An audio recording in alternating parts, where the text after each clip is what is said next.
आज हम ब्लॉक 11 गुलशन Iqbal wonder tower के पास मौजूद हैं। अवान साहब असिस्टेंट डायरेक्टर हैं, हमजा भाई हैं, यहाँ पे बट हैं और दीगर सॉलिड वेस्ट के लोग मौजूद हैं। यहाँ पर 20-25 साल से ये कचरा कुंडी थी, जो कि अब अल्हम्दुलिल्लाह आप देख रहे हैं कि यहाँ पे ट्रीज़ लग गई हैं और एक बेहतर माहौल हो गया है। एनवायरनमेंट बहुत अच्छा हो जाएगा इंशाल्लाह यहाँ पे। तो मेरी लोगों से भी गुजारिश है कि आइंदा यहाँ कचरा ना फेंकें और इसको जो है यहाँ पे जो ग्रीनरी की गई है इसको बढ़ाएं, ताकि लोगों के लिए अच्छी खुशगवार ऑक्सीजन मुहैया हो सके। मैं तारिक निज़ामानी साहब MDA सॉलिड वेस्ट का भी बेहद मशकूर हूँ कि उन्होंने इस इलाके पे तवज्जो दी और आइंदा भी मैं चाहता हूँ कि वो तवज्जो दें ताकि गुलशन इकबाल एक गुलदस्ता नज़र आए।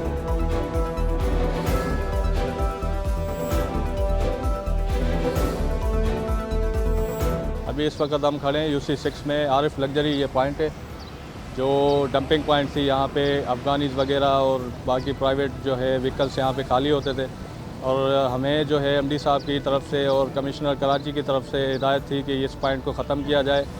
और अभी इस वक्त हम यहीं इस पॉइंट पे खड़े हैं। अल्हम्दुलिल्लाह ये पॉइंट क्लियर है और इसको हमने 1 से 2 दिन में बिल्कुल क्लियर करके, और अभी भी आप ये प्लॉट पे देख सकते हैं यहाँ पे काम हो रहा है, स्वीपिंग हो रही है। अभी आपको गार्बेज यहाँ पे नहीं मिलेगा।